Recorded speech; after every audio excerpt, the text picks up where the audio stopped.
Like my husband Ben said, we have 2 young kids and 1 is in the district currently. I'm a graduate of Worthington Schools class of 2008 from Thomas Worthington. There are 32 high schools in the OCC, Ohio Capital Conference, and only 2 do not have SROs, Thomas Worthington and Worthington Kilbourne. Many of those districts have a director of security, team, and an entire webpage dedicated to safety. How are we any different? We are the only school district besides Columbus in surrounding areas with no SRO. We do not live in a bubble here. Instead of burning bridges, why are we not teaching kids the advantages of a relationship with law enforcement by handling their fears and addressing them with the extra counselors, 11, that were hired opposed to cutting ties with our police? If one of the schools calls the police and needs them to come, which happens weekly, I pulled all the public records. They do not know which officer is going to come. Those officers do not have the relationships with the students or administrators like the SRO does.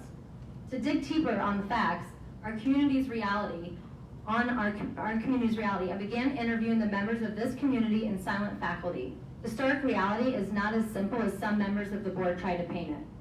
First, I met with former safety resource officer Mr. Tom Byrne, the Worthington and Columbus Police Department, both former SROs from Thomas and Kilbourne, the Commissioner of Clark County, both high school principals, and many teachers and students.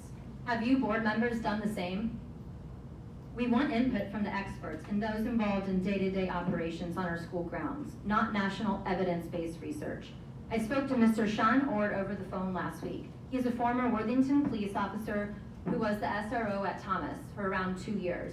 You all, the board, took his job from him that night on July 27th, 2020. He told me he was devastated. He worked tirelessly for our students, of which he started working, meeting the kids before he even got the job. He visited the middle schools during lunch and was very welcomed by the admin there.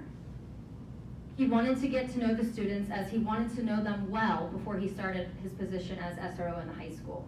Officer Sean Dicer was former at Thomas SRO and former Worthington Police, sent me this, and I quote, "Here's a link to the news story regarding Amber Welch. You can find it on the dispatch website.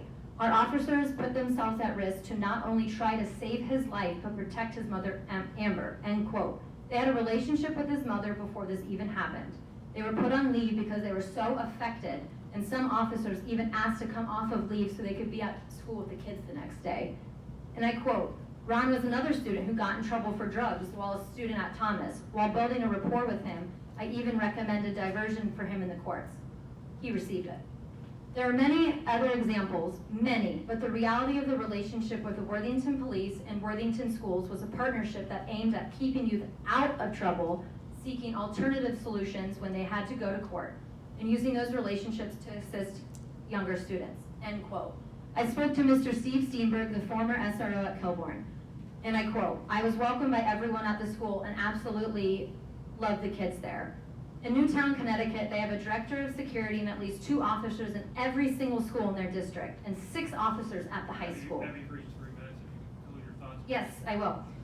We would love to be able to have an open discussion with you all and the community on this subject and discuss what else we can do to keep our kids and staff safe at schools in our district. For example, a town hall or open forum. It is our priority to protect the staff, students, admins in our community. To us, it's worth it.